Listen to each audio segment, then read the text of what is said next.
నమస్తే అండి, మీరు చూస్తున్నారు ఎంఎం ఇన్స్పైర్ యూట్యూబ్ ఛానల్. విద్యా ఉద్యోగ సమాచారం కొరకు మా ఛానల్ని సబ్స్క్రైబ్ చేసుకోండి, లైక్ చేయండి, షేర్ చేయండి, కామెంట్ చేయండి, పక్కనున్న బెల్ బటన్ని ప్రెస్ చేయండి. ఈరోజు మనం చర్చించే అంశం ఏంటంటే పార్లమెంట్లోని పరిభాషలు అండి. పార్లమెంట్ యొక్క పరిభాషలు.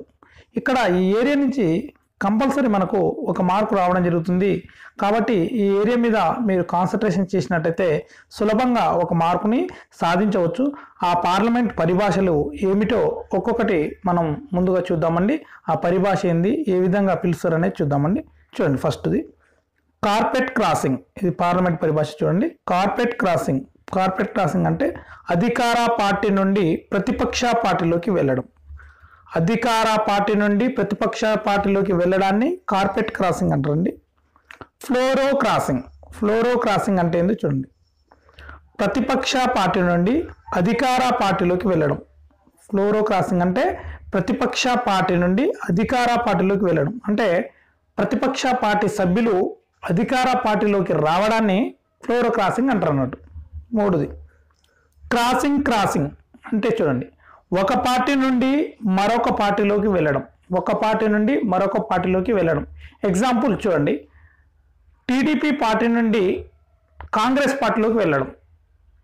టీడీపీ పార్టీ నుండి కాంగ్రెస్ పార్టీలోకి వెళ్ళడం, ఇలాంటి వాటిని, లేదా సిపిఎం నుంచి కాంగ్రెస్కి వెళ్ళడం. ఈ విధంగా ఒక పార్టీ నుంచి ఒక పార్టీలోకి వెళ్ళడాన్ని మనము ఫ్లోరో క్రాసింగ్ అంటామండి. క్రాసింగ్ అంటామండి. తర్వాత స్పాయిల్ సిస్టమ్.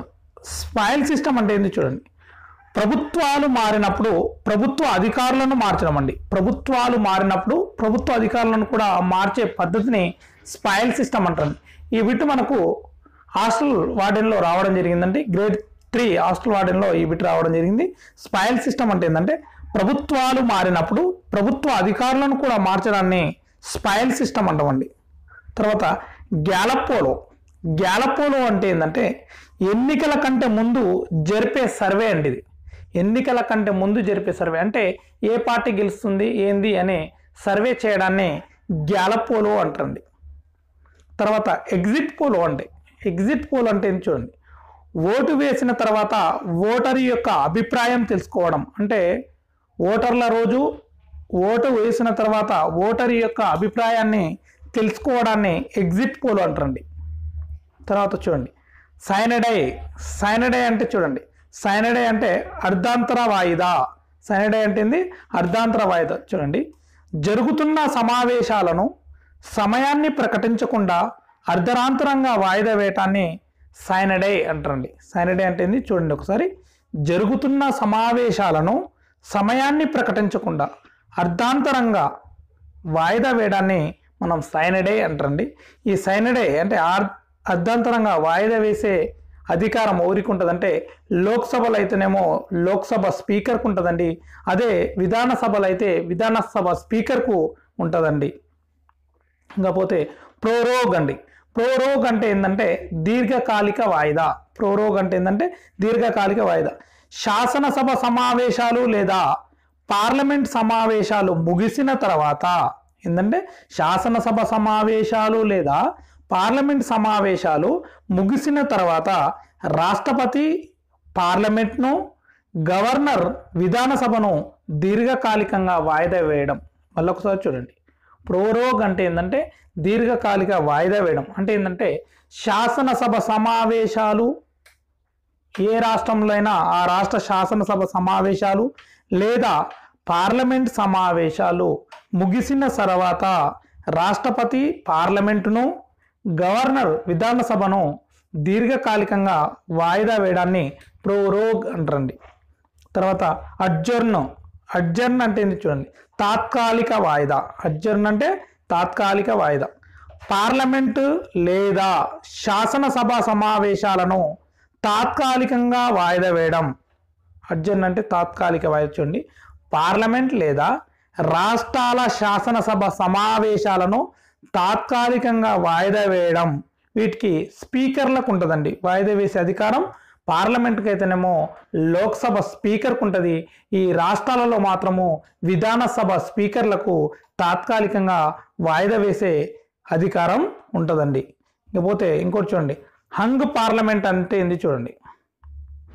హంగ్ పార్లమెంట్ అండి, పార్లమెంట్కు జరిగిన ఎన్నికలలో ఏ రాజకీయ పార్టీకి సంపూర్ణమైన మెజార్టీ సాధించని సందర్భంలో ఏర్పడే పరిస్థితి అండి. హంగ్ పార్లమెంట్ అంటే ఏంటంటే పార్లమెంట్కు జరిగిన ఎన్నికలలో ఏ రాజకీయ పార్టీకి సంపూర్ణమైన మెజార్టీ సాధించని సందర్భంలో ఏర్పడే పరిస్థితిని హంగ్ పార్లమెంట్ అంటారండి. అదే రాష్ట్రాలలో మాత్రము రాష్ట్ర శాసనసభకు జరిగిన ఎన్నికలలో ఏ రాజకీయ పార్టీకి సంపూర్ణమైన మెజార్టీ సాధించని సందర్భంలో దాన్ని హంగ్ శాసనసభ అంటారండి. హంగ్ అసెంబ్లీ అని కూడా అంటారండి. హంగ్ అసెంబ్లీ అంటారండి. ఇప్పటి వరకు దేశంలో 1989 నుంచి అంటే 9వ పార్లమెంట్ నుంచి 15వ పార్లమెంట్ అంటే ఎన్నికల వరకు జరగడం జరిగిందండి. అంటే 1989 నుంచి 2009 అంటే 15వ పార్లమెంట్ ఎన్నికల వరకు మన దేశంలో హంగు పార్లమెంట్ అనేది ఏర్పడడం జరిగిందండి. ఇకపోతే సంకీర్ణ ప్రభుత్వం అంటే ఏంది చూడాలి మనం. సంకీర్ణ ప్రభుత్వం అంటే ఏంటంటే 2 లేదా అంతకన్నా ఎక్కువ పార్టీలు ప్రభుత్వాన్ని ఏర్పాటు చేయడాన్ని సంకీర్ణ ప్రభుత్వం అంటామండి. సంకీర్ణ ప్రభుత్వం అంటే ఏంటంటే 2 లేదా అంతకన్నా ఎక్కువ పార్టీలు ప్రభుత్వాన్ని ఏర్పాటు చేయడాన్ని సంకీర్ణ ప్రభుత్వం అంటాం. కేంద్రంలో మొదటిసారిగా సంకీర్ణ ప్రభుత్వాన్ని మొరార్జీ దేశాయి నేతృత్వంలో 1970లో ఏర్పడిందండి. భారతదేశంలో మొట్టమొదటిసారిగా సంకీర్ణ ప్రభుత్వం మొరార్జీ దేశాయి ప్రధాని ఉన్నప్పుడు 1970లో ఏర్పడడం జరిగిందండి. చూడండి, లెమ్డెక్ సెషన్ అంటే ఏంది చూడండి. పార్లమెంట్ లేదా శాసనసభకు ఎన్నికలు జరిగిన తర్వాత నూతన సమావేశాలు ప్రారంభం కావడానికి ముందు పాత సభ జరిపే చివరి సమావేశం లెమ్డెక్ సెషన్ అంటారు. చూడండి ఏ విధంగా చెప్పొచ్చు, దీన్ని సింపుల్గా చూడండి. పార్లమెంటు లేదా రాష్ట్ర శాసనసభకు జరిగిన ఎన్నికల తర్వాత మొదటి ఎన్నికైన కొత్త సభ్యుల యొక్క మొదటి సమావేశం, పాత సభ్యుల యొక్క చివరి సమావేశాన్ని లెమ్డెక్ సెషన్ అంటారండి. అంటే పార్లమెంటు లేదా రాష్ట్ర శాసనసభకు నూతనంగా ఎన్నికైన సభ్యుల యొక్క మొదటి సమావేశం, ఆ సభకు ఎన్నికైన పాత సభ్యుల యొక్క చివరి సమావేశాన్ని లెమ్డెక్ సెషన్ అంటారండి. సింపుల్గా అది. 0 అవర్ అంటే ఏందో చూడండి. ప్రశ్నోత్తరాల సమయం తర్వాత ఎజెండా కార్యక్రమాల ముందు సమయాన్నే 0 అవర్ అంటారండి. 0 అవర్ అంటే ఏంటంటే ప్రశ్నోత్తరాల సమయం తర్వాత అంటే పార్లమెంట్ సమావేశాలు 11 గంటలకు స్టార్ట్ అవుతాయండి. 11 గంటల నుంచి 12 గంటల వరకు ప్రశ్నోత్తరాల సమయం ఉంటుందండి. పార్లమెంట్లో 11 గంటల నుంచి 12 గంటల వరకు పార్లమెంటులో మనకు ప్రశ్నోత్తరాల సమయం ఉంటుంది. ప్రశ్నోత్తరాల సమయం తర్వాత ఎజెండా కార్యక్రమానికి ముందు మనం 0 అవర్ని ప్రకటించడం జరుగుతుంది. అయితే సాధారణంగా 0 అవర్కు కనీస సమయం, నిర్దిష్ట సమయం అనేది లేదండి. కానీ 12 నుంచి 1 వరకు దీన్ని జరపడం జరుగుతుంది. అయితే 1962లో ప్రవేశపెట్టినప్పటికీ పార్లమెంట్లో దీన్ని 1964 నుండి 0 అవర్ ఒక ముఖ్య సాంప్రదాయకంగా కొనసాగుతుందండి. 1962లో ప్రవేశపెట్టినప్పటికీ 1964 నుండి 0 అవర్ ఒక ముఖ్య సాంప్రదాయకంగా కొనసాగుతుంది. 0 అవర్కి నిర్దిష్టమైన సమయం లేదు. ఇది మనకు ఫారెస్ట్ బీట్ ఆఫీసర్లో బిట్ రావడం జరిగింది. 0 అవర్ యొక్క కనిష్ట సమయం ఎంత అని అడగడం జరిగిందండి. 0 అవర్కి నిర్దిష్టమైన సమయం లేదు. ఇకపోతే మీకు ఇంకా ఏమైనా సమాచారం ఉంటే ముందు వీడియోల రూపంలోకి మీ ముందుకు తేవడానికి ప్రయత్నిస్తుంటాను.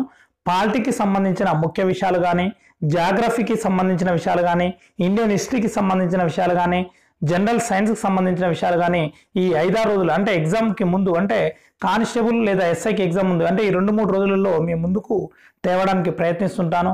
ఎవరైనా నా ఛానల్ని సబ్స్క్రైబ్ చేసుకునే వారు ఉన్నట్టయితే సబ్స్క్రైబ్ చేసుకోండి, కామెంట్ చేయండి, షేర్ చేయండి, పక్కనున్న బెల్ బటన్ని ప్రెస్ చేయండి. Okay, thank you.